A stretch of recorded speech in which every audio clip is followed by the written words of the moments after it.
like I said, this is new for me, but I feel like when we shifted more to this section, I was much more comfortable.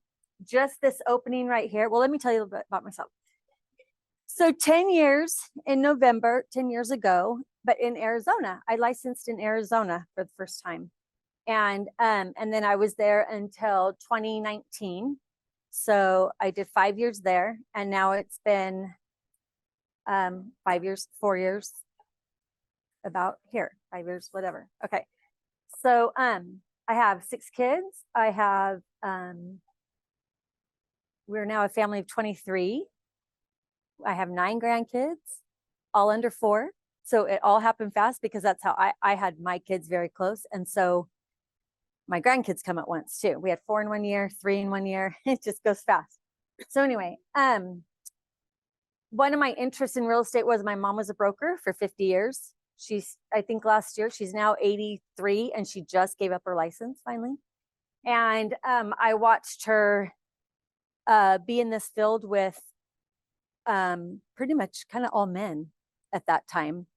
And her first year became the #1 salesperson where she was. And she provided a whole different life for us through that kind of all the fun things, all the extras, right? So down in Arizona, when my #6 got into kindergarten, that's when I thought I got to do something. I've always been busy with kids. I've always been interested in real estate. I worked in an escrow office for a few years. I worked at American Savings in the home department for customer service, and I then worked with it was called CCIC. It was they processed docs, so I was a loan processor. So gradually I got to finally get my real estate license, and I love it. So that's why I'm willing to do this uncomfortable class for me because I love it. This kind of virtually every top producing agent we have ever worked with has a deep and almost inherent sense of service. They have a servant's heart and a place their buyers or sellers' real estate experience above all else. They are always thinking of service. Now, this might not be everybody, but this kind of this is it for me. This is the part that I actually thrive in. I mean, after being a mom of 6, your go-to is, what are you doing all day? You're taking care of someone else, right? Someone else's needs, someone else's, checklist. And I watched my mom be the kind of real estate agent that would do anything for her clients. And at the end, she's handing them a refrigerator. She's handing them a washer and dryer. She just was so giving in this profession. And she helped so many people. It was not about the dollar amount for her. So my example was phenomenal. So today we're going to translate what you guys have already learned into actually working with buyers and sellers. Okay, so having success with clients. And I know that some of this, have you guys already done a lot of these sections and this is a repeat for some of you? Yeah, this is my second. Okay, so who is it not? Who's this? Okay, first time. Okay. And I don't have your name. Yeah. What is Ari? Okay, Ari. And then Lucas, Natalie, Leo, Chris. I know you guys probably have to introduce yourself to every different teacher, don't you? Do you guys like that? So some of you, it's your first time in some of these sections. Okay. All right. So translating into actually working with buyers and sellers, first of all, you learned to get your broker agreement. Can I just tell you like 2 stories about this?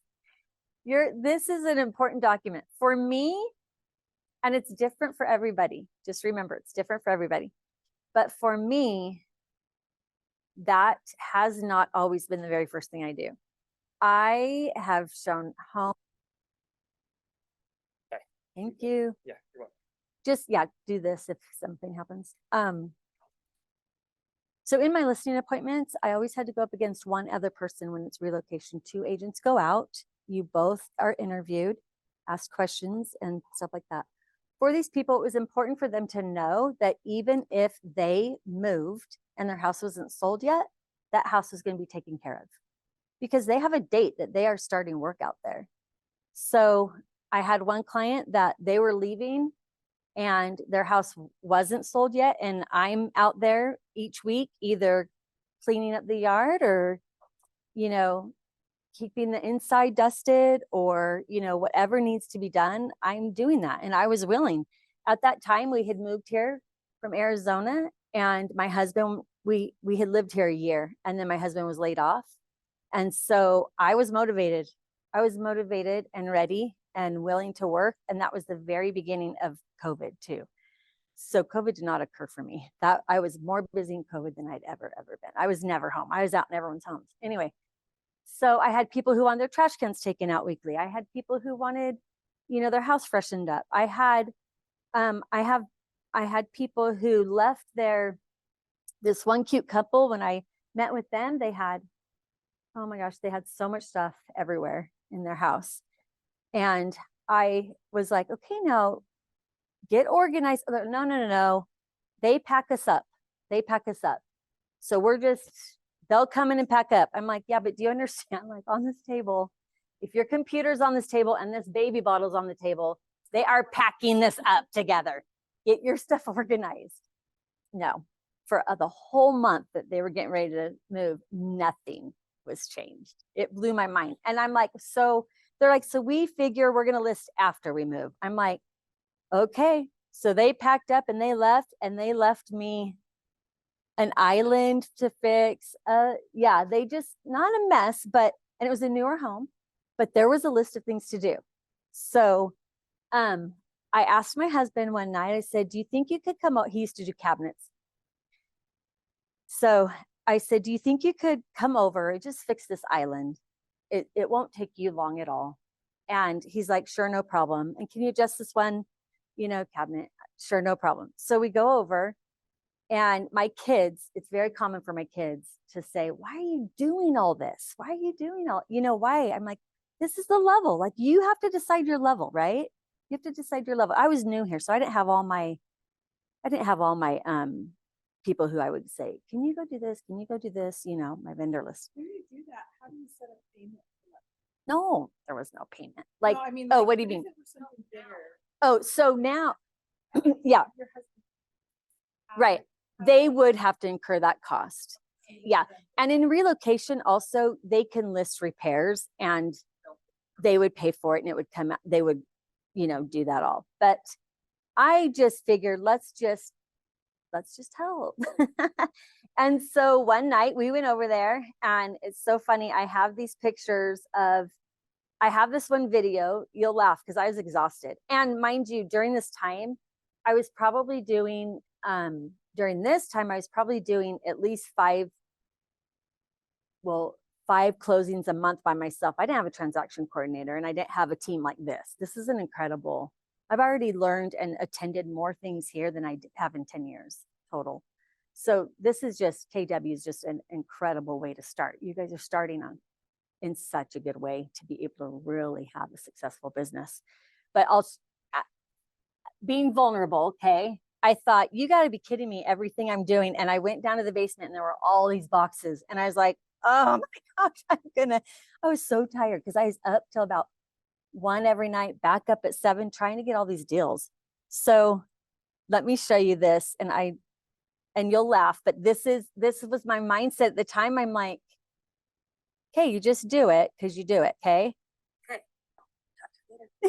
So I video thinking I'm going to do something with that. I never do. I don't post. So anyway, okay. So that, and then one of the funniest parts of that night was my husband was fixing the island. And when you walked into this house, and all I could picture this whole time was this cute little young couple. They were young. Like, this is all new to them. This is a lot of change. They had just had a baby. Like, so they're vaulted ceilings, and there's a fan with lights. And I'm like, oh, those need new light bulbs. Like, those are out. And the one by the door was out. So we replaced the one by the door, but there was a vaulted ceiling, and I'm like, oh my gosh. And there's nothing. There's no tool. There's no ladder. I'm like, Sean, this is like the last thing. Like, do you think if I got on your shoulders You think we could reach that right? And he's like, what? And I'm like, do you think I could reach it? Because this is like the last thing I have to come back out. Did he say, do you think you're insane also? No, he's like, we can try because my husband's so nice. So he puts me on his shoulders. He's going to the center and I cannot reach. I'm like, you gotta be kidding me. So close. So we go back to the counter. I hop off. I'm on the counter. And this is like at 11:30 at night because we've, just maximized our night. And I hop off the counter and he walks away. No, I don't fall. I jump and my shirt hooks onto the door, onto the handle. Like some handles are like have the space, hooks on, and I am hanging there. And I am laughing so hard. And he turns around and he's laughing and he just starts videoing me instead. Oh my So God. you'll have to excuse some of my under attire, but I am hooked. I am literally hooked on, but that was at the end of it. I was hooked on there for like a minute and couldn't figure out how to get off of that door handle. And he wouldn't help me. He thought it was the funniest thing ever. What do we do for our clients, you guys? We do a lot, but you know what? They were so grateful and it made their journey easier. So one of my main goals, especially with relocate, well, anyone, it doesn't have to be relocation. You should be making the process easy and clear for them, right? Through communication. This talks about, communication. My goal is to when you meet a client, you can literally see the worry, confusion, and like, how is this all going to work? The time frames, you can't give them time frames. You're telling someone I don't know when your house will sell. I don't know if they'll accept your offer. Like literally, you can't give them time frames. So the way I start with my buyers or sellers is, look, let time happen. And you as new agents, guess what? Let time happen. People rush things. It's not, and it's not going to get you. There are time frames. There's a 10-period due diligence, right? There's these time frames that have to play out, and they're in your favor to let them play out and use them. It protects us, right? It lets the process happen. These are huge decisions, right? Huge decisions. So how we want to be successful with our clients, we want to make sure we're communicating all the time with them. Oh, and even if you have nothing, if you have no update them on that Monday morning. Update them, find something to update them with. Call one of the agents that went and showed it, get some feedback. That way you have something to update them with. They know you're being proactive. Okay. So I know you guys have been through some of this, but the client communication provides a strong foundation for sustaining relationship, sets and manages expectations proactively throughout the transaction, creates peace of mind for your client, and enhances your credibility. So the more you communicate, the more credible you are. You shouldn't be getting feedback from agents and not giving them that. That's valuable information, especially if you have a listing not selling. You need that information. When I was doing all these deals, we could hardly think straight because of the time, right? And we did not call every agent and ask for feedback. We were under contract with 15 offers on some of these homes that you just had to delete some fast. You know what I mean? It's just a different time now. Now, when I go show homes, you think I get calls from the agents? When I have calls from the agents, the minute I leave that house, they are calling me, asking me feedback. What can we do? We can go down. We can do this. We can do that. Offering all these, right, solutions to what might be a problem. They don't even know my client's problem yet, or not. But okay, also on this, set and manage expectations proactively. On some of these, talk to your client about what are your expectations? What do you want? What's important to you? Do you want that update every week? I go through, are you a night owl? Are you a morning person? Do you have little kids? Are you trying to put them to bed at a certain time? Are you, be aware of your client, know them, and kind of cater to their schedule. So I'm more of a night owl. So we're up late. And so there will be things that I think of or something, and I'll want to text, but I don't want to be texting someone that went to bed at 9 or 10. And, most likely if they're going to bed at 9 or 10, they're probably silence their phone and it's away because it's important for them. But sometimes I will get texts. You get clients texting you at 1 a.m. because they're thinking about it, and they will text you. And I know in here, and I'm flipping around, but I know in here it says set your rules with them. I will admit I'm weak in this area. If I'm up, I'll text them, but and some of my clients are like, I love that you respond. I love that you're there. I love that you text me right back, So everyone treats that a little bit different. Okay.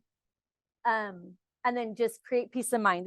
These are hard times when people move. They become very, very emotional in the moving process, listing, moving, buying, selling, all of it. Okay.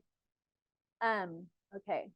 So we went through that, and I'm going backward. That's why, you guys keep me. 3 levels of service: purpose, value proposition, and fiduciary. Okay. And you guys already learned about these two. Fiduciary. Do you guys remember those? I have to, what? Yeah. Okay. I do want to, so let time happen is super, super important to me. I always say that to my clients. Let time happen. All right.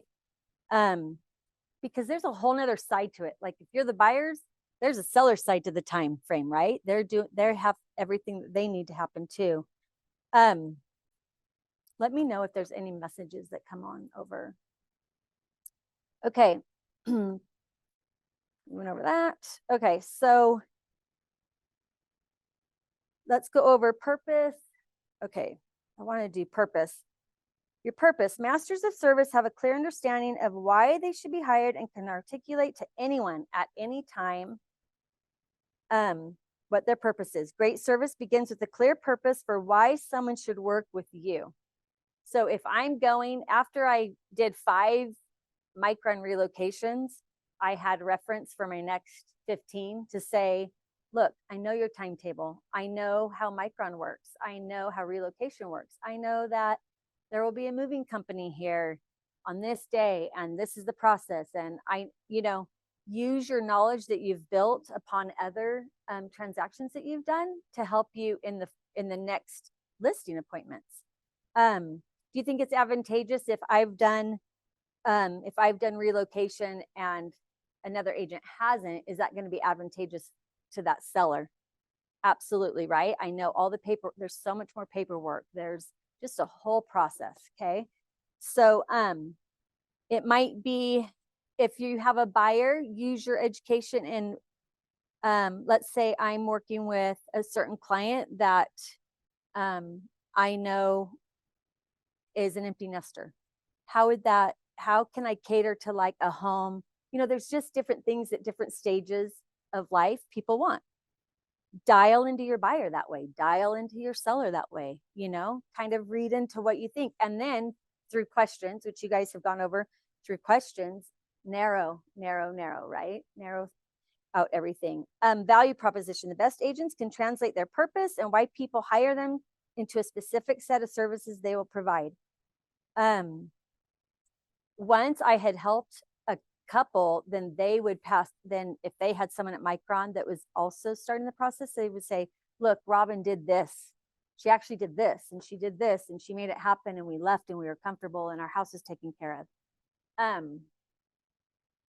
And there's also there's times where I remember when I had this one house for Micron under contract, and while I was showing their house, the husband had already moved to Idaho, and she was living kind of in the trailer next to the house because she wanted to keep the house like ready for showings. It went under contract. She moved to Idaho. They were actually living in their trailers in this recreational park, waiting for their house to sell and close, and it canceled. That my listing canceled, not the listing, but they backed out. So here we were back to square one. And she thought, well, I'm moving back then. I'm like, well, just hold on. Let's put it on the market. We've got it back under contract, but things can be going smooth. Things can be changing. You just have to be able to flow with their, right? You have to give a positive to each scenario because it can change like that in one day. I got a call from her the day I prepared her. I'm like, look, this is what's going to happen. Because I could tell she was very emotionally attached to this house, so emotionally attached. So I prepared her. I said, look, the movers are going to come. You're going to feel like you don't have control. They're going to come in. They're going to pack your stuff. It's going to be there overnight. And just know that it'll be gone the next day and it'll all be okay. Like I tried so hard to prepare. I got a phone call from her the day they were packing. She was bawling, furious. They're just packing my stuff and putting it in piles and they're stacking my stuff. And I said, hold on, Lisa, hold on. And I said, look, this would have taken you 4 months to pack this house up. They're doing this in 2 days. Go out and do something. I quickly got in my car, went, got her a Coke, went, delivered the Coke, calm down. It'll all be fine. This will all be good tomorrow. The boxes will be gone. They know what they're doing. They're professionals. So there's just a lot of emotion that you need to you need to bring the calm that emotion down sometimes. So, try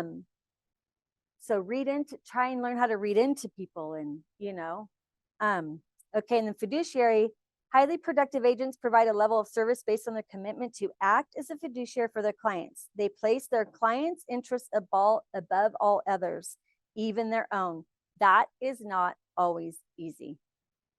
When you do not want to come off as pushing someone into making a decision that probably isn't the best. I recently have my soon to be son-in-law who wants to buy a house down in Arizona. I still have my license there. So, and they, what do you think about this? What do you think about this? And I'm like, well, and we talked through so many scenarios. He has a house here that he flipped, but he flipped and then all the interest rates went up. So he's kind of stuck with it. So he has that house here. So he's learned in the neighborhood in Arizona. I'm like, you really got to go, just go around that neighborhood. You really got to figure out if that neighborhood is going to rent for what this payment at 7.5% is going to be. He's like, it won't, but we love the house because he wants it to be their home and then keep it. Yeah. And so, we talked through that. Sometimes it's not the best scenario. It shouldn't be about your bottom dollar all the time. Like you got to have their best interest. Any questions on that? It's hard. Yeah. Yes. Like get a deal and get that money. How do you get away from that freedom or release them on a different level and just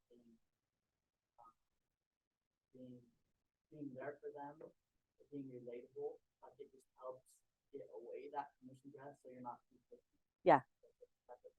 That's really good. That's you don't want to knock on the door and then have that commission that's yeah, you don't. Yeah, I don't want to be known for that. I want people to refer me to the people they love and they want to trust me for they trust me that I have their best interest. It is so gratifying, you guys, when you still are in this relationship with people you sold a house for a year ago and they still say, I love my house. Like this is I always say, you need to walk into your house and you need to feel so good. You need to feel good driving into your neighborhood. You need to feel good, that's my top priority. I want someone to love their house, and I don't want to be pushy. And also I will admit that everyone's in a different situation. I'm a second income, right? There were months where my husband was laid off until he got that next job, that I was the main one, and I was so blessed to have all those relocations at that time. So blessed. but it is a different scenario, right? Like there are times we feel more desperate, right, to make our money. We have been there. We have had an entire cabinet shop burned to the ground in Arizona. These are some of the things that led me to want to do real estate because I wanted those extra things, right? So anyway, or just different life situations will propel you in a direction. But I came from watching a mother who was so people driven, like service driven. And so put me up against a I hate that this is all being recorded. Put me up against a bulldog, that you can tell they're just a bulldog, and it's a challenge because I'm in it for my client, and that's your fiduciary responsibility to put their level of care above yours. And you will always come out better for it. You will always come out better for it. Always. And summer sales, that's hard because you're in that's a short relationship because you're passing that off to the next person to close sometimes. Or if you're the closer, you didn't even start that relationship, right? So it's really good. That's a really good thing to learn right now. Really good to learn that. Yeah, Chris, you had something that I want to hear. Say, for me, I'm like you. It's not. Uh-huh. I feel like just in the few little people I've worked with, that I have to be willing to just step away from it and let them make their decision. Mm-hmm. And then I think it'd be a lot harder if I felt motivated.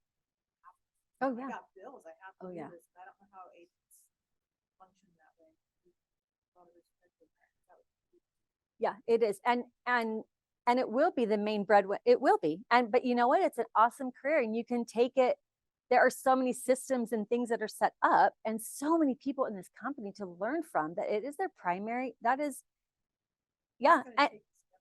And there are a lot of steps. And this was a hard class. This was hard for me to say yes to only because I don't do I will admit this. I've been here a year. I've been in real estate for 10, but I don't do all these steps that you guys are learning. It will benefit you. It really will. Hop on it now. Do what they're teaching you and have those systems in place. I'm still trying to work on those systems, right? Because my strength has always been just meeting people, being able to talk to people in my circles of life, whether it's on a soccer field. Now my circles are becoming, they're not as large. I'm not going to functions for my kids. I'm not going to meetings.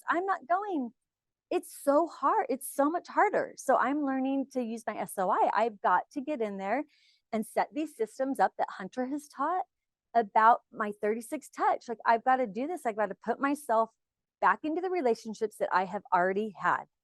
So if you figure from 2020 to up here, because I'm new to Utah too. So I don't have roots here. I had, you know what I mean? I don't have roots here. But what do I have? I now have, 25 plus 20 plus 10. So in my 3 years, that many people that I've done business with that I can now circle back and use in my SOI, right? Not to mention the people I do know here also. Okay. So, but always have your client's best interest. And that's not always the easiest thing to do for a lot of people. Functuary has a specific task relationship with clients. They do the job of dotting the I's and crossing the T's. How many of you like to dot the I's and cross the T's? Like I like a list and I like my paperwork. Oh my gosh, I did 25 transactions my first year here and I never used a transaction coordinator. And every agent I called, oh, call my transaction coordinator. I'm like, what? Because in Arizona, we just didn't use transaction coordinator. Yeah, yes, and yes. And the thing is, though, I wanted to learn Utah law and I wanted to learn all the paperwork and I wanted to learn because I think it's important for you to know, the I's crossing, dotting the I's, crossing. I think it's important for you to know this stuff. So, I don't know. Using a transaction coordinator frees up. I could have been even a better agent at you know, probably could have done 10 more deals. And That's not what I meant. I mean, yeah, I looked across my feet. I didn't mean that. the paperwork, No, I don't like that. No, I meant. it's just, Staying on task. yeah, staying on task is important. So, or the fiduciaries, the high trust relationship with clients, always put their best interests. So, so you've done a deal, you're in the middle of your first, okay, anyone else? And you're, okay, good. Okay, awesome. Okay, and then new, just totally new, so exciting. So I don't know about you, but when I first got in, I was overwhelmed and then even after being in the business for 9 years, when they sent me to Bold last year, I was like, oh my goodness, what is all this? So there's a lot to learn. Just listen, take it in. But the bottom line is your relationship with your people around you and your SI is what you want to focus a healthy relationship with your buyers and sellers. Yeah. And your SOI, because they can be your buyers and sellers. That is how I function. I don't have leads coming in. I don't have marketing going out. It's my sphere. So, okay. So I keep doing this, but then I don't do this. Sorry. And we've talked about, or you guys have probably talked about dual agency when an agent represents both buyer and seller. Remember your fiduciary commitment to your client. So we cannot do that here. And one of the first deals I did here, I could have been both. I'm like, wait, what? But you can always get another agent, right? They probably explained to you to represent and to help you. I did dual agency for me has worked, but that's because I'm kind of transparent and I'm not a bulldog. I did one up here in Highland that was a $1.6 million home, and this was when it was crazy busy. I listed the house and the next morning, well, I had someone look at it ahead of time because I word of mouth, like I'll tell people and then kind of let them go. And they had been waiting for a house to go and she had heard from the seller that she was going to list it. So they showed up a day before. We want to make an offer. People come in from California, the typical story of that 2020. And they did come in, they did make an offer. I said, well, that's low, come back. The next morning it actually went live. Oh my goodness. I had like 4 offers by noon. On a $1.6 million home. I mean, that's, and I was like, oh, wow. So one person called and said, look, I just really, we really, I mean, this was when love letters were going on too. So we don't want to do those, but there were letters on the floor. My seller wanted to see them. She wanted to feel all of it. And there was one person, he was an attorney. He didn't have an agent. And he's like, look, I want to work with you. You can represent us.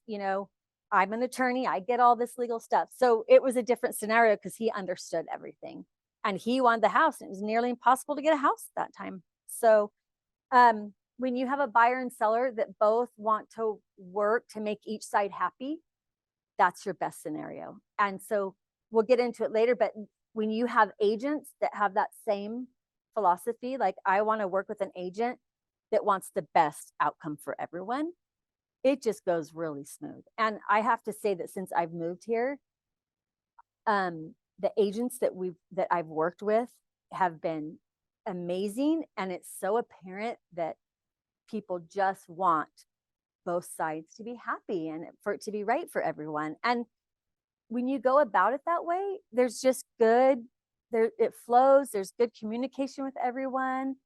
There's kind of no reason to be like, that. I did a deal in Arizona after I was already here. It was for my sister-in-law. That agent from the very beginning was so condescending to me and rude through the whole thing. And I had told, I don't know if it was Ty, I went to my meeting. I flew down there and went to my meeting, my team meeting, and said, I will never work with that agent again. I won't. He was so rude. And the minute I said that name, there were 3 other agents in that room that said, oh, we will never work with that agent. Don't be that, like, you don't want to be that agent. You want to be one that they work with you and they call you back. I came to Keller Williams because one of the very first people that I talked to here in Arizona, in Utah, was an agent that I called and I said, look, I'm new and I had shown her the house that she had listed. I had shown the house that she had listed. And then she called for some feedback. I gave her feedback and I said, can I just ask you a couple questions? I'm kind of new, to Utah. She was so willing to talk with me. Sherry Booth was in our agent. It was here at Keller Williams. Amazing. Another person that stands out in my mind that did everything he could to make our deal work. Everything was Carl Spencer. And I've met many and just thought, gosh, that person was such a great agent to work with. Be that agent. Like, that's the agent you want to be, right? You want to do that, deal with someone that's going to work really well with you. And mind you, just keep always your client's best interest, right? But it is in their best interest for you to have a good communicating relationship with that other agent. That is in their best interest. Okay. Let's see, we're totally going too small. Okay, your expectations. Now, these are some of the things you guys have already gone through in detail, I think, in your other classes. Partner with an agent, get pre-approved for a loan, set clear search criteria, find your new home, make an offer, negotiate the terms, go into contract, vendor coordination, negotiate inspections, appraisal, pre-close, preparation, closing, and post. So there's a lot to a deal, right? I would highly suggest, and I know this is where I'm only been here a year and I don't, because I'm kind of on autopilot, right? With how I learned, but these checklists in Arizona, my last brokerage, I had a physical checklist and they do too here, like a physical checklist, and your command is that checklist, right? So learn that command, start with it and know that this is what you need. This is what you need. And the transaction process. And that's where, if you have a transaction coordinator, you're not going to have to be as much on top of that. And if that's what's comfortable for you, do it. It's an amazing service. Amazing. It's worth every penny. Okay. And you don't want to feel flustered. Learn along the way. Like, so time expectations, we talked about that a little bit. Set your time expectations. Right now, your seller should know that it's going to take a week? It's going to take 2 weeks to sell, 3 weeks, 4 weeks, 5 weeks, 6 weeks, and know your market update. Okay. Know your days on market. If all of a sudden tomorrow the interest rates were 5%, your whole life would be, okay. And you would be looking at days on market. You would be looking at, it would change, right? So just get in the habit now of looking at days on market, look at the reports and know that information so that if you run into someone, you can pop them off, hey, I was thinking about listing. How long right now? Just know that information. But as far as your clients, your best experience for your clients is to set expectations, time expectations. Okay, I'm going to drop off this buyer agreement for you, or I'm going to DocuSign the buyer agreement to them, talk through it. If you could have this filled out with me, for me within 2 days, or just give timeframes and expectations.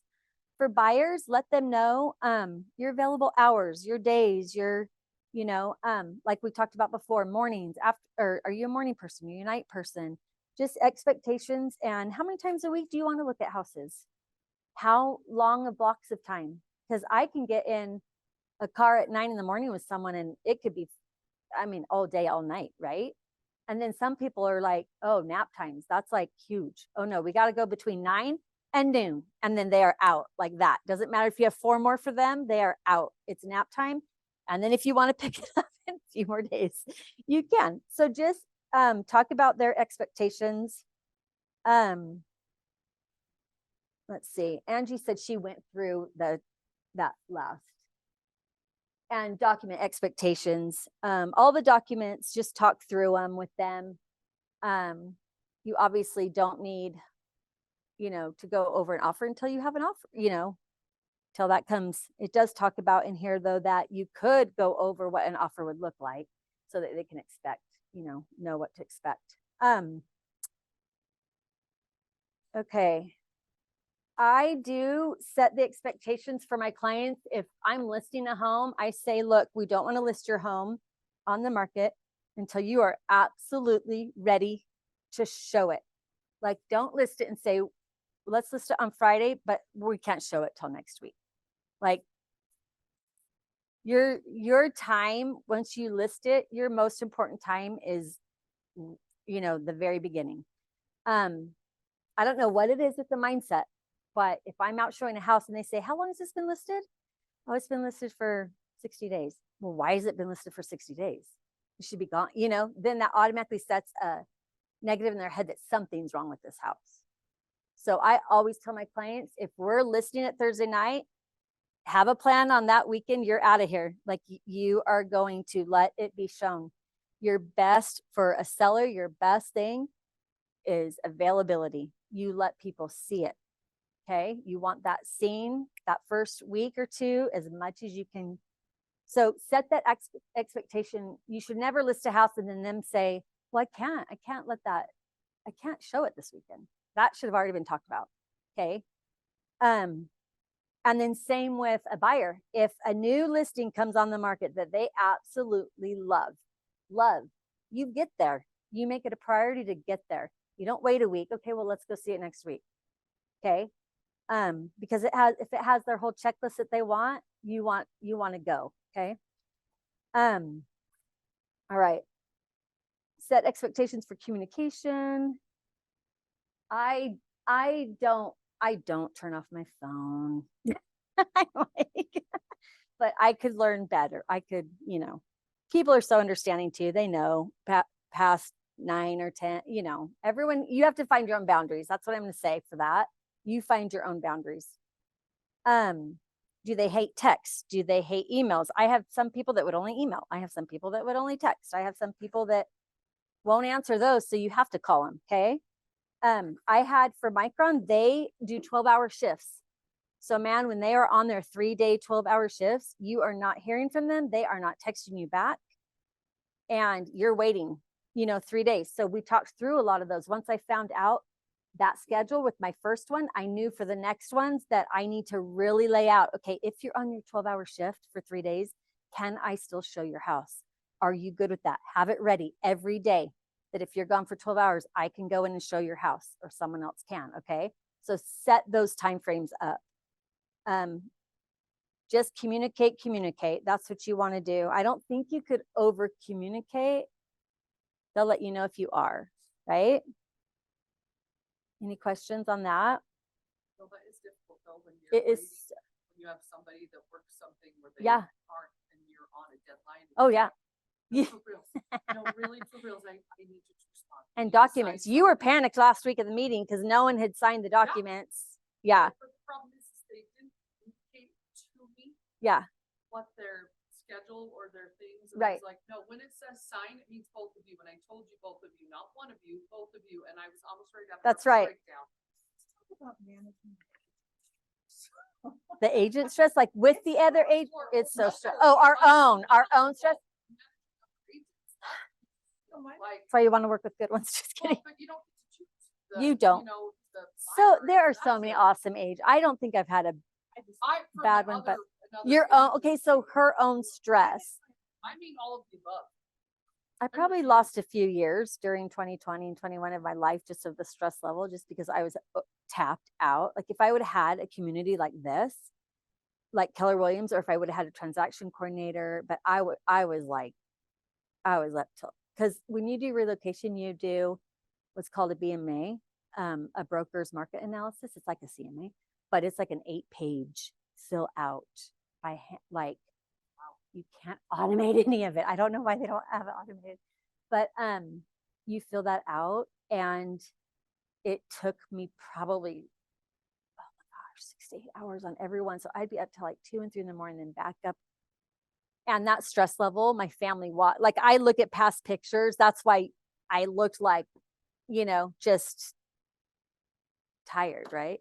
But they have you set up for success here, to have people that can help you here. And that's why I came here, because it's a community. when I was talking to the agents from here on the other end, they weren't losing their minds. They had it all under control with transaction coordinators and support, and they had it under control. So that's not our case right now. Like, clearly I can do my own transaction because I have time, but it will flop again, right? And just to know that you have that support. I didn't even have somebody who I felt like I could say, look, I need to leave town for the day tomorrow. Could you cover me? I didn't even have a broker I would want to do that with. So I'm just saying, like, there's 100 people here I would do that with, right? And they would be willing, right? And ready, right? You have a community here. I would be happy to go open a door for you. I would, as a favor or whatever, right?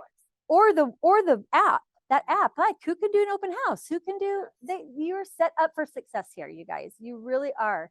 I was drowning for 3 years. Like, I loved it just got me right into the market here, which I am so grateful for, and great relationships. Last night when I was preparing, because we switched sections last night, so I started fresh, but I wrote down, like, I was trying to think of a few stories, and I wrote down, and I started looking back at my transactions, and I started writing people's names down. My clients. I love my clients. When I was thinking about all these people, I was thinking about, oh my goodness, like, I've had people relocate. I've had people who came here to be with family. I've had people, I'm just super grateful for the people that I come across, in my SOI, like the new people that I've met. It's a great profession, and you have a great network of people here to help you do it. So hopefully you won't get too stressed. It is stressful learning new things, like, right? It is so stressful learning new things. But even after 10 years, there are things I have to learn to implement into my business if I want it to grow and continue to be successful, because it's a completely different market now. Completely different. It's not handed to us. It is not handed to us. So, yeah. Hey, I just have a question. So my husband said to me the other day, don't you ever get tired of touching that phone? Yeah, I'm fine with it. But yeah. But you know what I mean? Yeah, He I just do. said, don't you ever get tired of it? You do. Well, I have 2 businesses. Yeah. And I Yeah, said, you are. You realize this is my lifeline. Yeah, it is your lifeline. It is my lifeline. If I don't touch it or answer it Mm-hmm. or text it or do the things, I don't work. Yeah, so being transparent, obviously the last 3 years have been awesome, and it's been a blessing. This year I'm twiddling my thumbs, right? So that's a new little thing for me. And is it comfortable? It's not comfortable to me. Like, I'm literally each day going, okay, first for the first 30, let's say I've been married 35 years. So let's say the first before 10 years, before that, my identity was this. Like, I'm a mom of 6 kids. Like, I was like never sitting still. Then they go to school and they're like, what should I do? And I'm gonna do real estate finally. Like my mom, like, I'm gonna do this. I've always wanted to do it, right? And in Arizona, it took a while to build. But the very first time I wanted a deal, my neighbor literally across the street from me walked over and knocked on my door and said, well, first of all, I started in November and I rushed to get my license, take my test and get my license and everything taken care of, because someone at my husband's work wanted to sell their house and buy. So I literally sold my first house in the first month that I had to hurry and do the paperwork because I had contracts written up. Okay. Then to that next year, I didn't do one. And I was subbing in the high schools and the elementary schools, just staying busy. I didn't do one transaction. I was kind of working just whenever I wanted to at the school. Then my next year, it slowly picked up. And for those next few years, it was about 7 deals a year, which I was super happy with. But my first deal, she came across, so that was my first deal. Then I sat. My neighbor walks over, knocks on my door. Her name's Tanya, and she says, Robin, I have to move. We're getting divorced. I have to move, but I don't want to pay all the fees. So I'm going with, I think it was Redfin she was going with. And they're only charging $2,500. And I said, well, Tanya, I'll match it. I'll do it for $2,500. I'll list your house for $2,500. And then, because why? Why would I do that? Yeah, and what? My name out there. For $2,500, I had my sign right in my own neighborhood. And within a year, I had 4 signs down my street. Because people tap their stages, right? Like when we moved out of that house, there were 8 others moving out because our houses were too big, we're downsizing. You know, life happens. You transition neighborhoods, right? And it was more important for me people to know that I was an agent, right? And she also needed something. Like that's kind of part of me too, is the service side of it. My mom never turned down a deal. She would help anyone. And I learned that from her, and her business was huge. And so that was more important to me than the money at that point, right? So so maybe you do deals like that. I don't, yeah. My dad built custom homes, got a spec house, and it's time to sell it with another broker.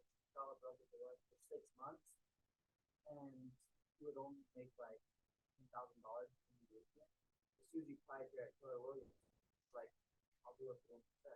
Yep. So she did that, and Now she does we all were of them, able- we probably. won the open house, we just went and staged it. Yep. Unfortunately, people opened the house. Yeah. And my dad's building, being a custom home builder, and just the people he knows. Keep using her. Keep using it. That's such a good skill. Susie came from a service minded too, like ready to stage it, ready to hop in there, right? And there are a lot of agents that want to put up their sign and go find their next sign to put up, and Susie has a booming business, right? And he's going to use her. So what's your value, right? What's your value proposition? What are you going to do for your buyer and seller? So if we were to do something like that, do we have, I'm assuming we have to have Tim's permission to change the expectations on things, or maybe it's just for us because we're new. Oh, yeah, you would probably have to talk. I can offer 1%, Right. but yeah, you probably have rules, and I can't probably speak to those because I don't even know. I feel like a newbie here still. But I did with my broker all the time in Arizona. When I moved here, he hired the broker. When he found out I was moving to Lehigh, he's like, I want to open a brokerage there, the same franchise. And there was a broker here that was already affiliated with it. So he just became the broker.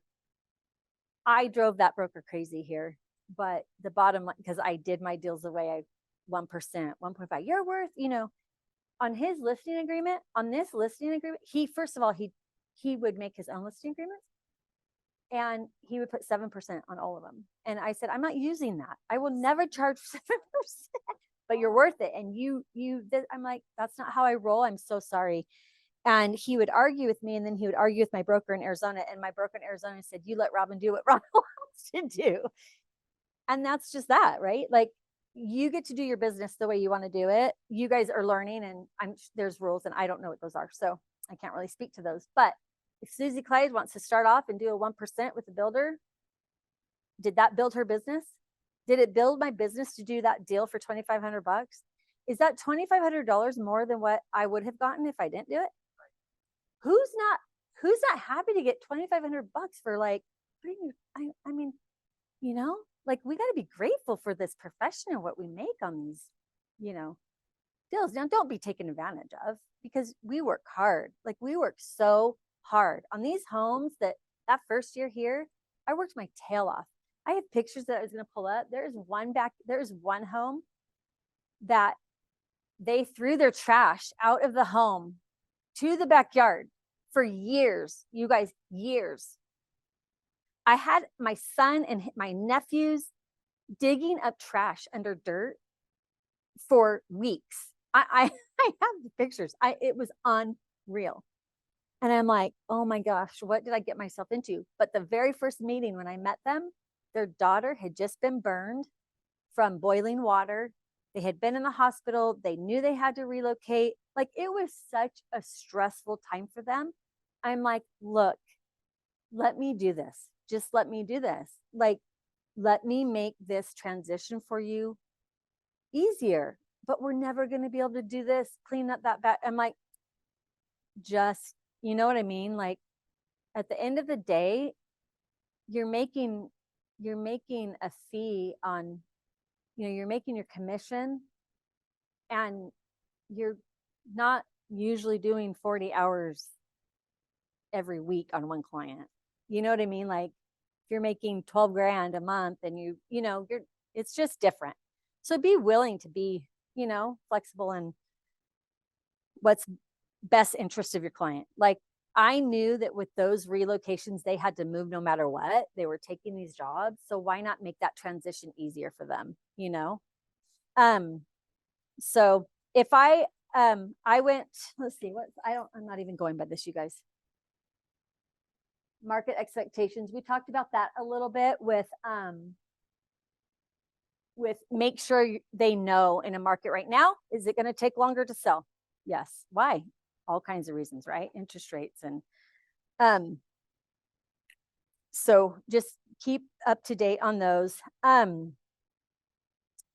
like to every once in a while send like the updates through an email to a client or text them, hey, this is the days on market right now.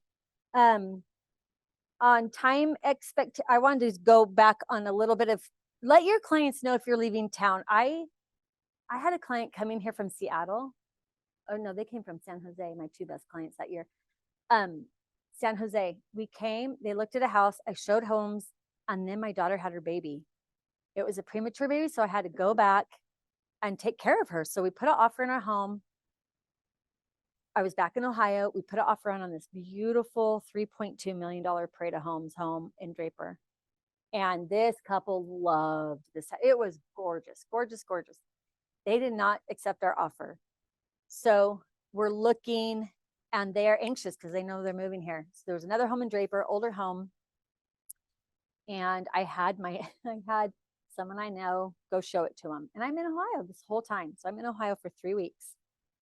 And that's why you need a network like this, you guys. This is going to be awesome for you guys. Keller Williams.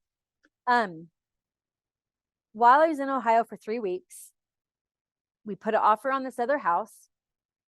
In that time, we started inspections. It was a little bit older of a home, and there were just so many things. They had just been to a Parade of Home, you guys.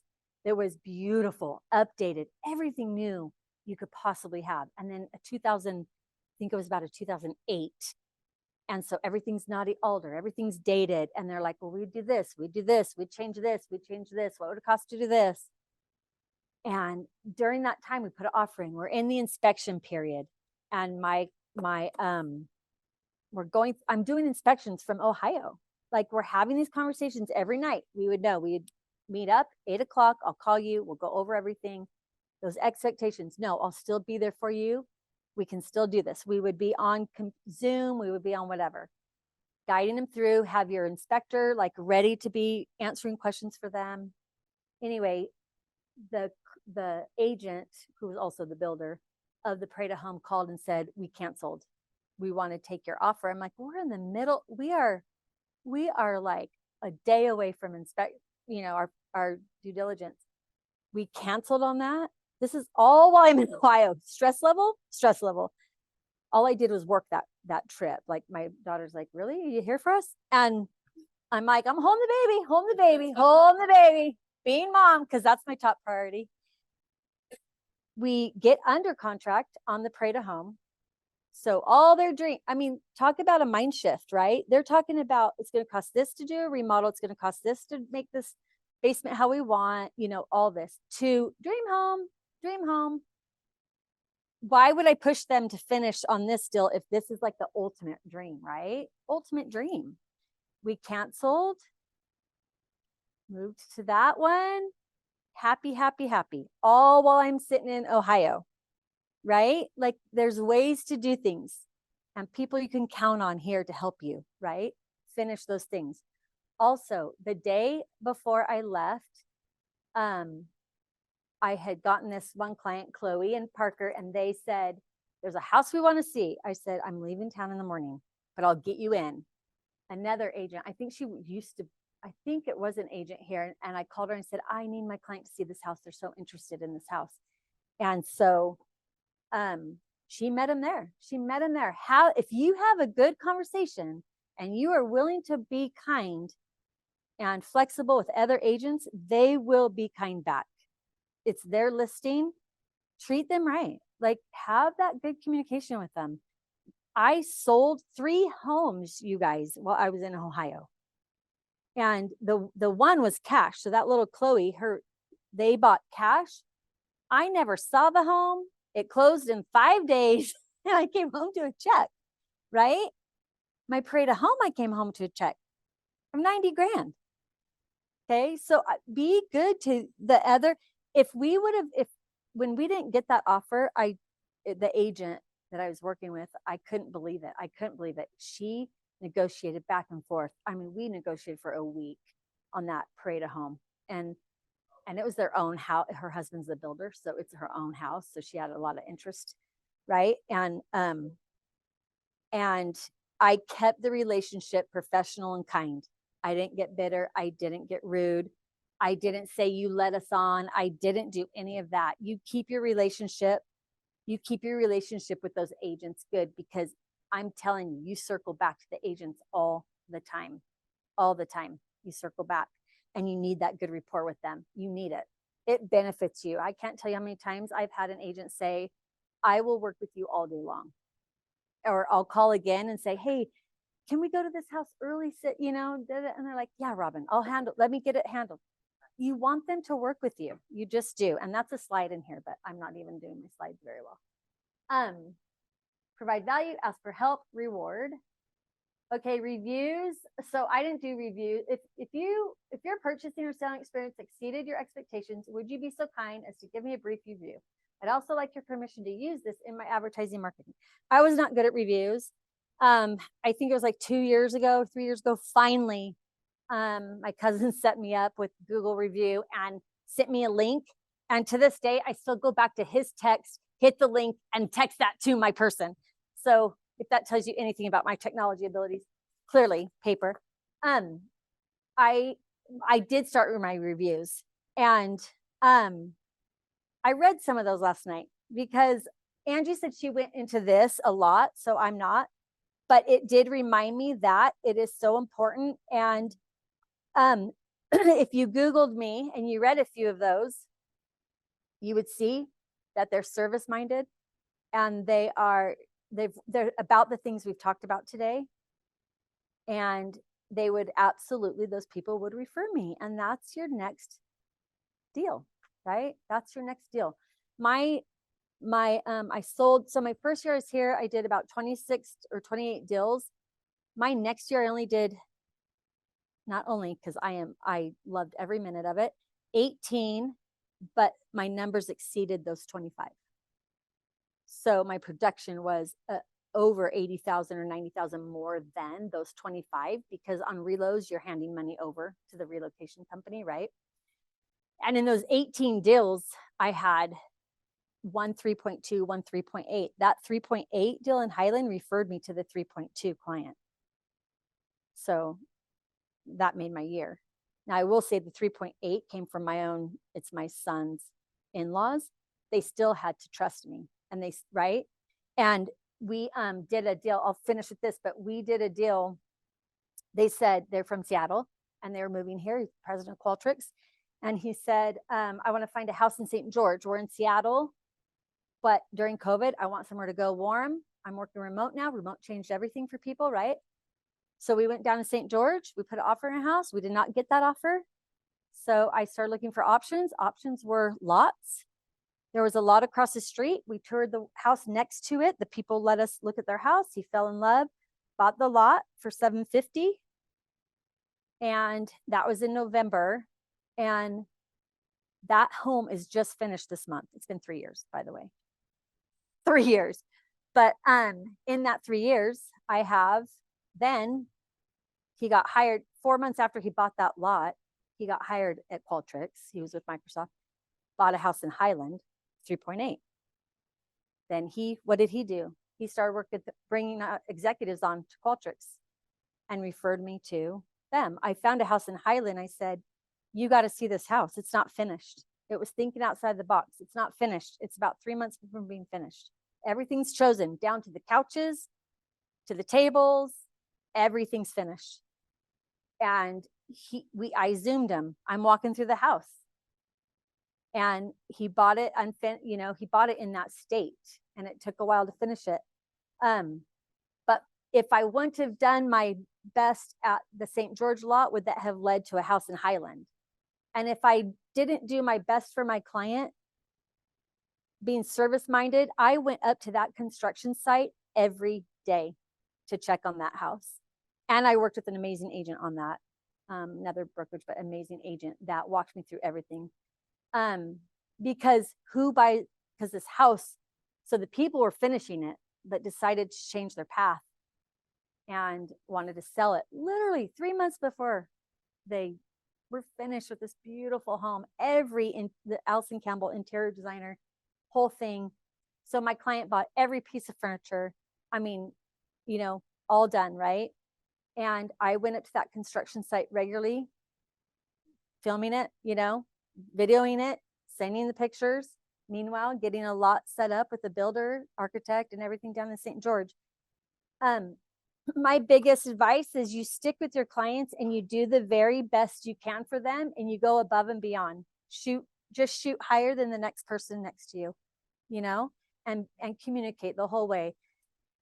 Was it a little bit intimidating working with a VP of Microsoft and the president? Yeah. And he's he's my son's father-in-law, but guess what? Do you think he crosses his T's and dots his I's? Like you would not believe. Like he found things in paperwork that I literally, so smart, right? But that led to my production for that year of hitting my highest I've ever hit because of the clientele that he sent me, right? And he trusted me. And we are the St. George house is finally, literally my son and they just went down and stayed in it this weekend, but it's a $7 million home. And it's beautiful. It's a dream. And it's a dream home for them, right? Like a dream home. St. George in Entrada on the golf course, overlooking the golf course and the mountain. It's beautiful, you guys. It's beautiful. And that first house that we went down to go purchase was a 3-bedroom. They already had 5 kids. They have 5 or 6 kids already married, and some of them are married. So their situation has changed so much. This house that we ended up building, I'm like, look, let's do it the right way. Do a suite for each kid, like this is a forever vacation home, right?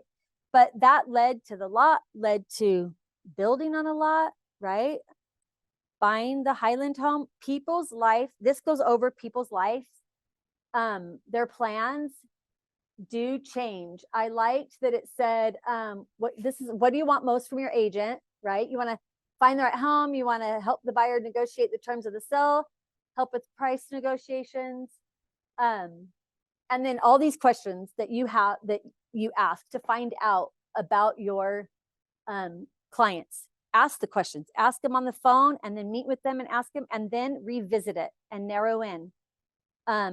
Maybe you just saw, can you give up that 4-car garage for a bigger yard? Can you, recently I've been working with this one buyer, actually my own cousin, and he wants 4-car garage and she wants a master. Can you give up that master bid closet for the car garage? No. So you revisit, right? And I've been working with them for a while to get them moved here.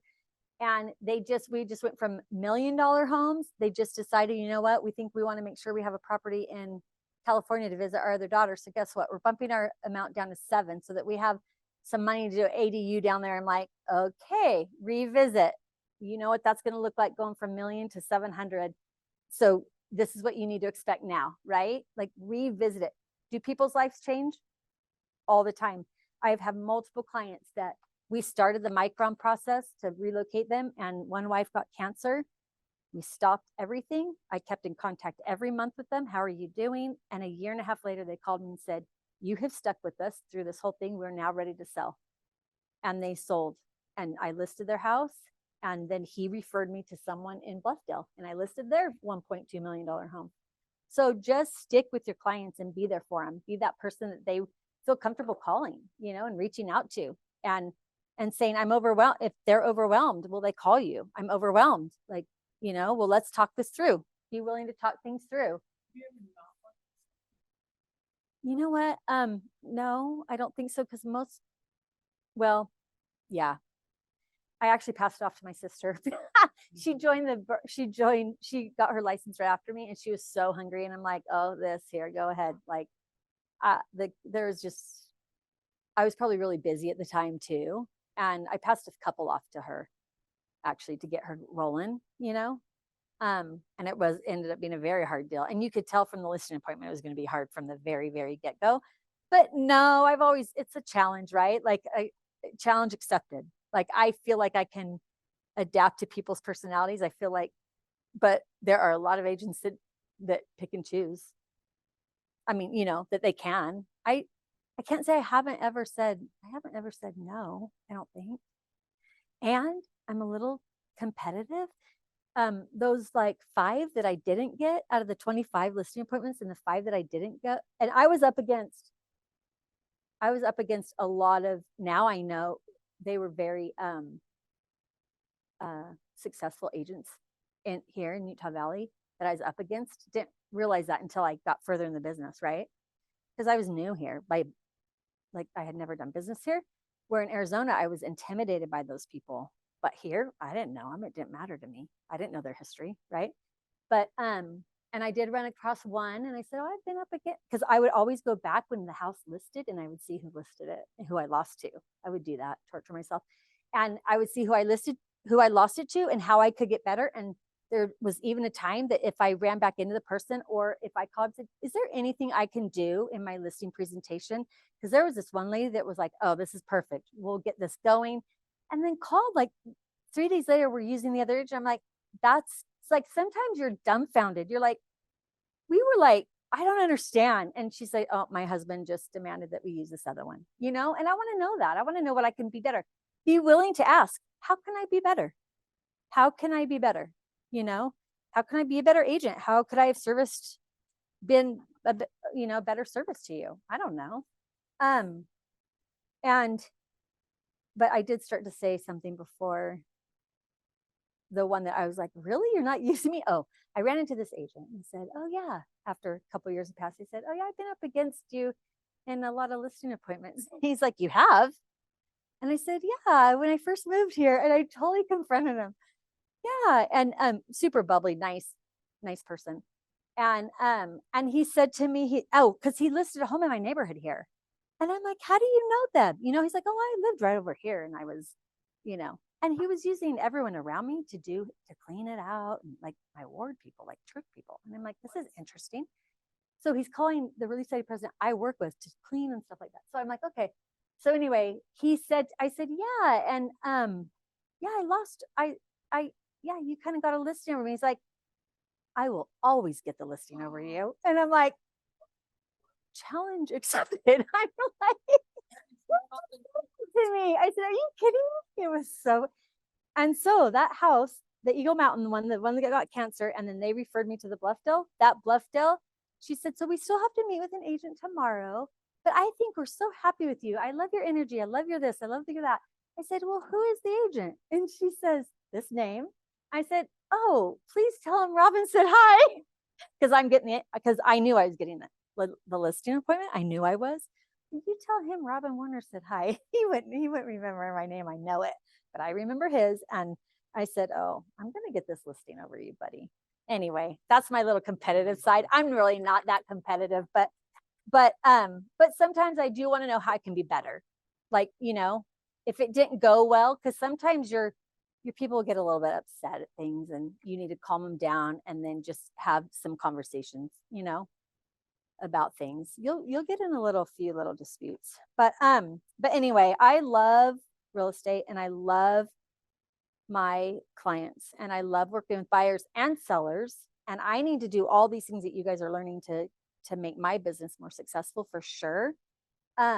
but I will always I will always come from a view that listen to your buyers, listen to your sellers. There is a lot involved in their lives, and you are there to make it easier for them. Like this transaction, you should not be the stressful part of their transaction. Okay. You should be making it better for them each day. And, you know, even if it's delivering a Coke when they are ready to lose their mind because they're watching their life get boxed up into boxes and stacked into a truck. You know, it's as simple as that. These are emotional times. And I start off in a listing appointment saying these are emotional times and I want to help you through that. And I am sincere about that. Those are not just words coming out of my mouth. I want to make the process better for them. And that's part of your job. You should not be the stressful part of it. So yeah.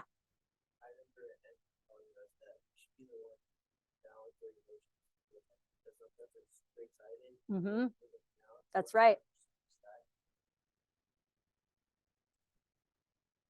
That is right. Completely right.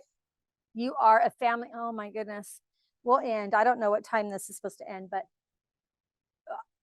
in Arizona, when I'm emotional because I'm leaving Arizona, okay, to move here, and I listed my own house.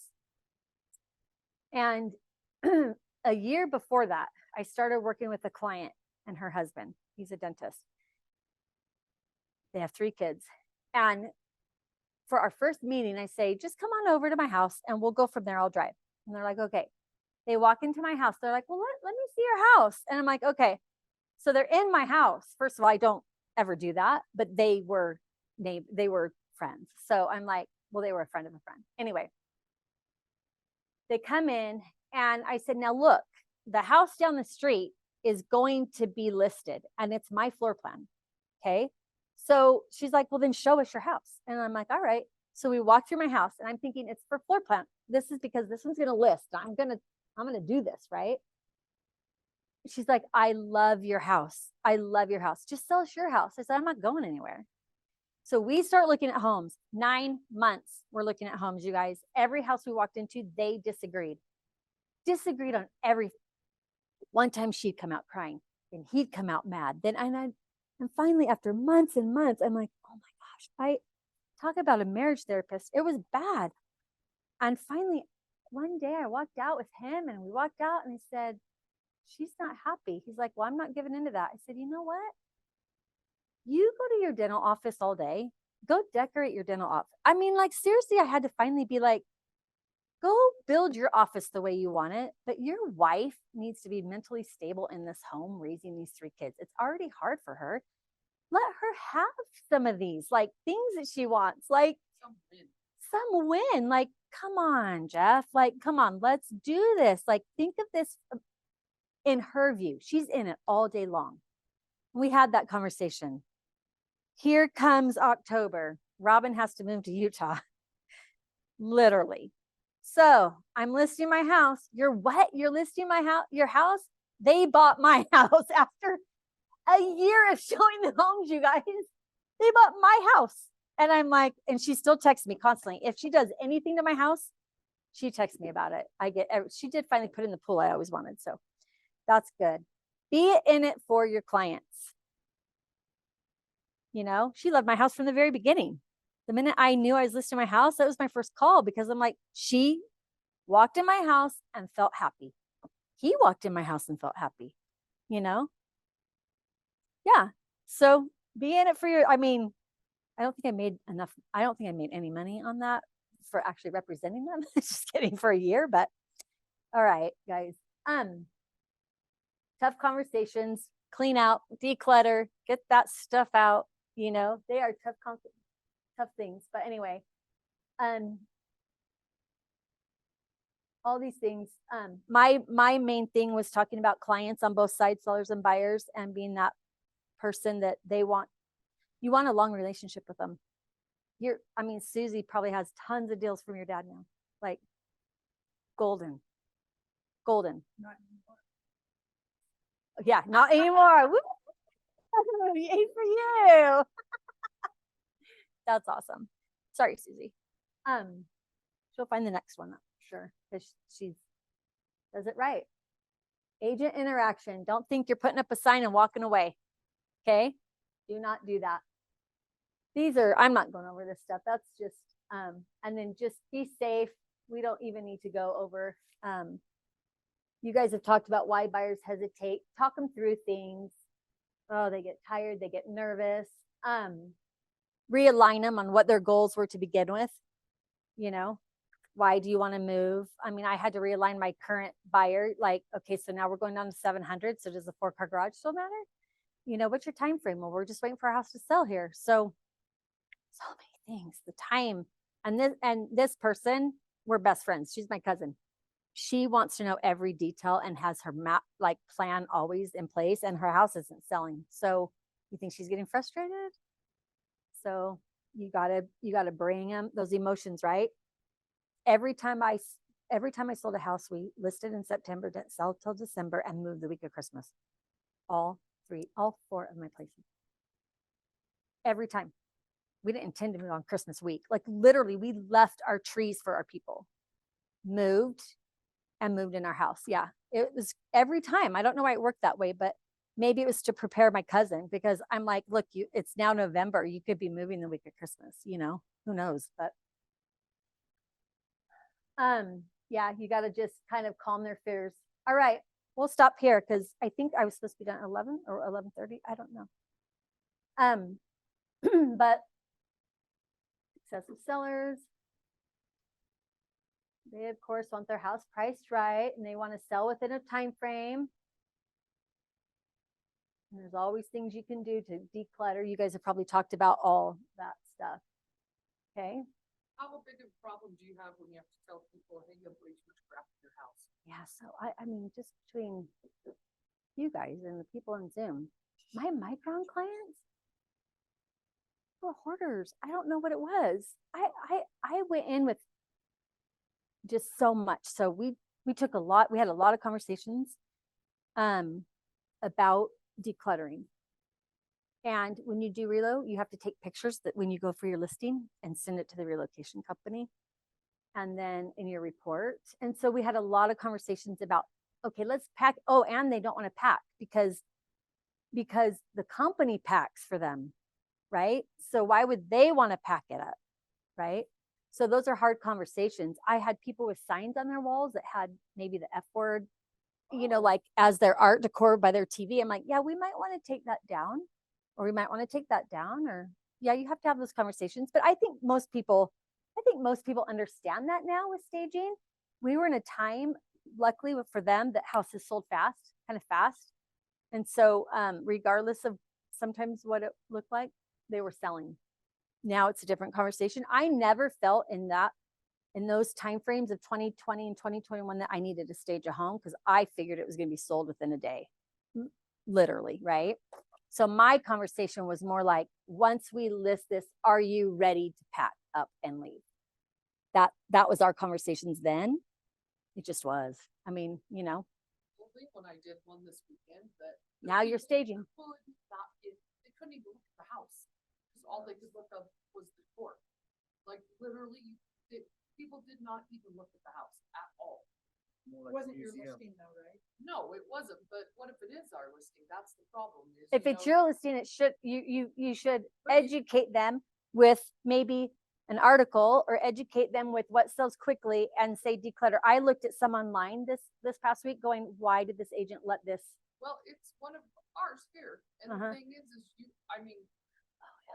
it was flat. Yeah, you know what I'm talking about. Well, but it was, I think what you saw online was not even a tenth of what you saw in person. Well, and you do your best. And then what happens is, as an agent, they probably told them, you need to do this, this, and this. And they're not willing to, because it's out of their wheelhouse to pack up. It's out of if they've been there for years and years, it's so emotional and they can't detach from those things. It's very difficult. I read an article the other day about my age and then our parents. And it was the parent, like an older couple, saying, what you can do to show us you love us is quit telling us to get rid of our stuff. Update this, do this. Well, you're going into a house of people's emotions, and they're so emotionally invested. They've raised a home. I know, but people are emotionally invested in their things. Their things, like But they just You're not are. gonna- People only wanna sell your house. Well, what will Your happen things are is it distracting everybody. what will happen is it won't sell, and then They're gonna you have to- revisit and say, okay, this is what we can do to help you sell it. So that agent will have another revisit with that seller and have that conversation. What we can do to help you is, what if we pack up some of this stuff? And that way, when we do sell, you're a little bit more ready to move.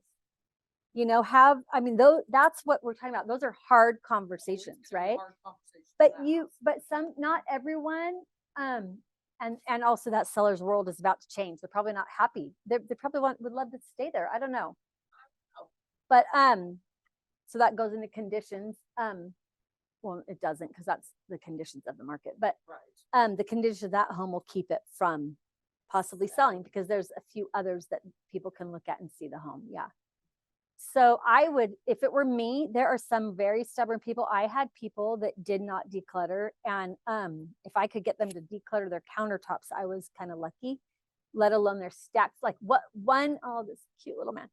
He was older, and he decluttered by putting it all into one room. So we couldn't walk into one room, but we could finally walk into all the other rooms. Right? And so people could walk in and at least see this. Okay, I see this.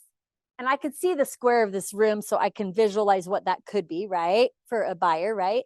He did the best he could, and he didn't want to pack it because Micron was going to pack it for him. The Millers were. So, he was also the one that, Micron moves you, but he wanted to load a trailer of the certain things he didn't want to let go, because he wanted to make sure those were safe, right? So everyone's different in the way. And then you had my cute little young couple that grabbed their babies, got in their car, got on a plane, and went, because they were letting them do everything from whatever they've left on the counter for the month, because they're fine. Go ahead, do it for us. You have every scenario. I've had where I've been at my, at my multi-million-dollar home, where I'm there to receive all the cars that are being shipped, professional, taken care of, or their wine collection, or you know what I mean? Like, you're just there. You're there to help the process. And so maybe that agent couldn't stress, maybe they tried and they couldn't, it just wasn't doable. And if that house doesn't sell, it will become another conversation. So you just have to revisit those conversations. It's delicate. It's very delicate, maybe maybe they're helping someone out, and I don't know. So there's all kinds of scenarios, and that's what you're going to learn. You're going to learn how to work with every kind of personality and every kind of marriage and every kind of, everyone out there. It's so much fun, and just adapt, right? And ask for help. Ask for help. I was so grateful for the agents here that helped me through a few of the processes when I first moved here. And literally, I can name them on the wall. Like, there were people from this office that helped me and would sit on the phone and chat with me, And when I was thinking about moving to a new brokerage, I was like, where were they from? Where were they from? And I looked it up and checked it out. So you have a network here. Use it. Absolutely use it. But be your number one for your sellers, your buyers, your SOI. Keep in contact. I'm got to start implementing the 36 touch. I have to start, 10 years, and I still feel awkward just picking up the phone and saying, hey, how are you doing? So, it's not comfortable, right? All the time. I would much rather see someone in the grocery store and stop. But I am also the one that if I am in a grocery store, I will stop and talk. Like, I'm not so calendared and I'm not so planned out that I won't stop. I will stop. I'll ask how things are going, and I'll take that time. I have the time, right? That's my job, kind of. So if I'm not going to call on a phone every day, I make sure to have the conversations with people around me, And I even recently thought about, okay, I need to probably start getting in front of more people. What does that look like? And we go to my son's volleyball games, and he's in club volleyball, and one of the couples listed their house. I'm like, oh, bummer. I'm a real estate agent. And even though they listed it, I didn't keep quiet. I said, oh, I'm a real estate agent. It didn't sell. It didn't sell. They listed right when all the interest rates went up. It's a 1.8. And so they rented it out. And I said, hey, when you're ready, you know now. He's like, I do know now. Because every time I see them, I ask how they're doing in their new home, and I ask how they're renters. Are they good renters? What are you going to do if rates drop? I stay engaged. So stay engaged with the people around you, because it's surprising who all of a sudden will say, oh no, I want to find a house. And you're like, oh, it's surprising. So keep those relationships with your buyers good. End all your deals, a big thank you, appreciation, put something out on that island for them, welcome them into the home. I always do I love it. I always do when you move in a house, think about your date. See, this comes from thinking it through. Like when you're moving, it is hectic. And what do? You get there and you have all these boxes and you're like, oh, and then a kid spills something or someone has to go to the bathroom. So I always have my pack of toilet paper, my pack of water, my pack of paper towels. I have wipies. I have hand soap. I have to put by the sink, I have like a cutting board with like some fresh bread and some jam or something. So they can grab something if they're hungry. There's always chocolate, like some sort of chocolate. They can grab something like that. Someone spills, someone delivers pizza. There's paper towels. There's paper plates. I go and I put toilet paper in every toilet, in every bathroom. I put a roll of toilet paper on the thing so it's ready. Yeah. And so at least they know when they get there with the masses of people or nobody, they're set up in a couple little things, a couple ways.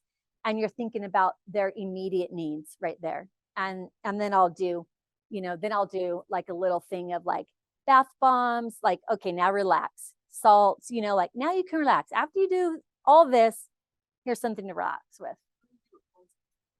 That's my closing. That's what I do at my closing. I mean for your sellers. Oh, for my sellers, if I'm not on the other end of them buying, a lot of my sellers left. So I did to Virginia, or I'll either go to where they're moving or I'll send like a DoorDash. I'll send a card with a gift card in it to somewhere to eat, like a restaurant. You guys, I know. I don't know by law. I don't know those rules. By law, is there a rule? Some people spend a fortune. Well, on my 3.8s, I spend like 1,000 because I just made money. Well, yeah. In their new homes I am, but then I'm doing like, I went and bought them a big fig tree with a like $300 pot over at Highland Gardens. The soap that I bought her was like, it's like from Highland Gardens with this beautiful, a fragrance that she won't even, now she goes every time to buy it because the fragrance is so good. And the cutting board, I go like my, I just sent down to my St. George house last night with my son. I went to Crate and Barrel and they have this white turkey because their first thing together as a family will be Thanksgiving down there with all their kids. So I'm like, okay, this house has just been decorated by an interior designer. I won't even tell you, their soap dishes alone, their things are like $300 a set. I can't compete with that. I'm not going to try. But so I thought, okay, everything down to their dishes when they first went to that house are bought and in the drawers, you guys. Can you even imagine? Bought and in the drawers. Everything is in the house. I should show you pictures. So I thought, okay, their first thing is going to be Thanksgiving together. So I did a table set, like I did a turkey, a ceramic big from Crate and Barrel, and I did like a setup to do a centerpiece for Thanksgiving because I knew the interior designer wasn't going to do a turkey like that, right? For Thanksgiving specifically. And then I did 3 from Crate and Barrel, 3 Christmas trees. And I did a Lazy Susan, but it's a really nice one set up higher. So each thing I got them could typically be put on that as an island. They have 2 islands. So one island I noticed didn't have anything. So I did that and they could set it up on there for Thanksgiving and or Christmas down there. So I like decor, but and then the basic needs that when they walk in, they have, but that house was loaded. Like they showed up and they had toilet paper, they had paper towels. They had a professional person come organize the pantry. Like everything, right? Everything. So it's hard because you're like, what can I give you that you haven't, thank you card. Just think more personal. Like I knew that their first thing there would be Thanksgiving dinner with their whole family. So I wanted that piece to be a memorable piece for them. Like our first time here was Thanksgiving, that type of thing. I can't compete with I can't compete with that. Also, I did learn, so we're done, but I did learn on that house. This was a new learning curve for me. When we purchased the lot, that lot was paid. So they paid $750 for that lot, and that was a contract. I wrote it up, when we first went down there, super interesting. When we first went down there, I showed them this one house, and the listing agent who worked for the builder, he was at another listing that we looked at, and he was cleaning the pool. So he's like, hey, I'll go over there and I'll just answer any questions you have. I thought that would be great. Let's go. So we go. So they accepted a different offer, one that the person didn't have a buyer's agent. So they took that one. And I said, are there any other lots that you know that we could build on? And he said, yeah, let's go. And we met at this other lot. So when I went to go purchase this, so we bought the lot, and after that, the builder, you have to use their builder. So they said, now, are you going to represent them on the build? I said, well, I am their agent. And they said, well, you're not down here. We thought we would put our agent, Ryan, who met you at the first one, on this one. And I'm like, well, what do you mean on the build? And I said, and I finally just asked, is there a commission on this build? On the build? And they're like, well, yeah.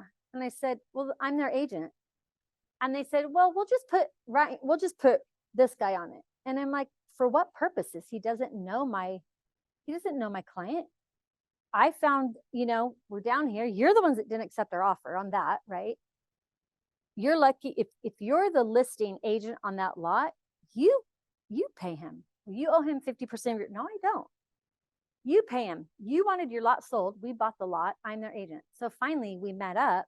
They said something again, and I turned to my client. I'm kind of confrontational sometimes. And I said to my client, Brad, would you like Ryan to represent? Ryan wasn't standing there, but the other agent was, the listing. And he was bullying me. And I don't do the bullying. The listing agent. And I said, he wanted his agent. He was the broker of the office. He wanted his agent on it because that's a 3%. So I looked at my client and I just said, Brad, would you like his agent Ryan to represent you? He's like, who's Ryan? I'm like, he's the one that was cleaning the pool in his shorts at the first listing that we went to. Why would I want him? Well, he thinks you should have him. He said, Robin's my agent. She found us the house. She found us the lot. And, he's like, Robin's my agent. I said, okay, thank you. Is that good with you? Like, listen to him. But I learned there's no, if you can believe it, on this build, there's no contract. So I had everything signed for that lot, but on the actual build, like, it's hard. You probably would learn from your dad, but my client decided to pay cash the whole way through. I would never advise that anymore because there were no time frames. So every house that they built during the time that my client built had timelines with construction loans and got built in half the time. In the meantime, my client is paying cash.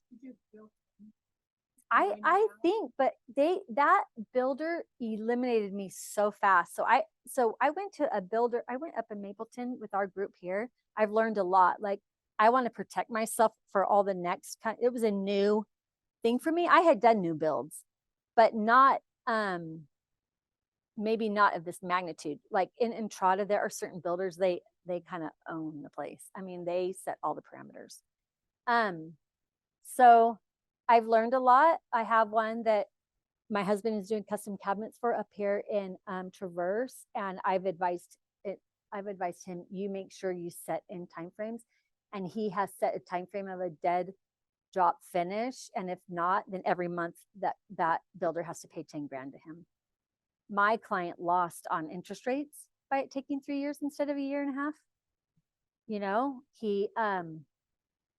There's been a huge market shift, right? Huge. Not only that, I don't know if they took advantage of they send him a bill, he pays it, and plus 15% every time. So I don't know. I don't know. I love the builder and they've been great, but they tried to definitely knock an agent from up. They definitely tried to knock me out of the deal to benefit them. And they've kept me out of the deal. They did pay me a year ago on up to framing, and now they need to pay like for the total build, but I don't even know what they built it for.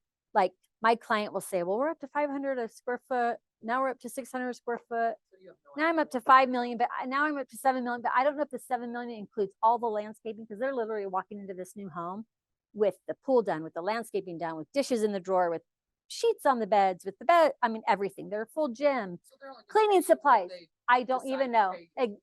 And when I call the office, they just say, oh, he'll pay what he wants to pay you. And I'm like, That's wow. exactly So get it in writing. There's lessons to be learned all the way through, even after 10 years. Get it in writing. And don't be afraid. I was probably they intimidated. They did what they wanted to do. They Because they were intimidated me. jerks to you to start with. They were jerks. And so I kind of like removed, and I'm up here and they're down there, right?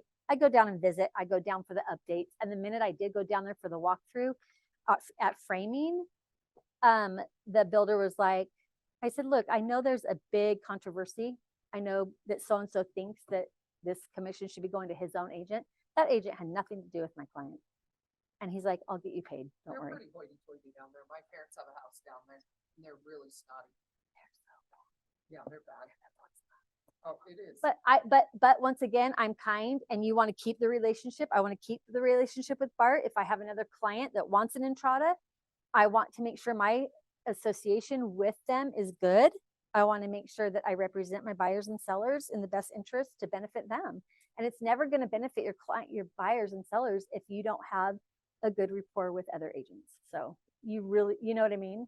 You just want that, right? Depends when they're functions. It's hard. And we've been so patient, and I'm so excited for my client to be in his vacation home for Thanksgiving. Like it's 2 years. it's year and a half later. amazing. Yeah, it's amazing. It's a resort. It's beautiful. I can't even imagine the life, but that's okay. I'm happy they get to, and my son gets to. My son's up here. I'm just kidding. Anyway, do you guys have any questions? You have any Great class. questions? Great class. No, Thank thank you. I'm not like I a mean, I'm type glad that you list. did- I I'm know glad we that didn't you- go through no, everything. That you did your class.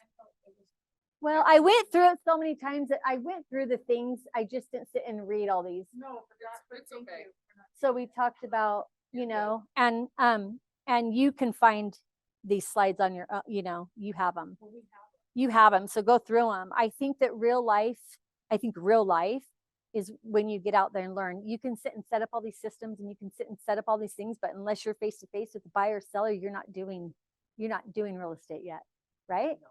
So you need to be comfortable with reading people, with being able to adapt to certain emotions and personalities and to work through things, being willing to calm people down. You know, when I go with young couples, especially if I know them, like my nieces and nephews, of course, I've sold so many homes to my nieces and nephews. Do you think I'm going to walk in and let them buy a house that doesn't have a feature that I think they really, really need? So sometimes I think you're probably not thinking about this yet, but think about your this, and this. And they'll be like, oh yeah, those are things I want, you know? We call it the young you wants this, mature I you know. needs this. Yeah, that's true. So, so just, yeah, be adaptable to your buyers and sellers, and do what's best for them. And it might not be the best thing for you all the time, but in the end, it will be the best for you because they will recognize they'll recognize the trust and, that you have their best interest in heart. They really will. They really will. So anyway, all right, Thank you so much. Go kill it. Excellent. Thank you. go kill it. Yeah.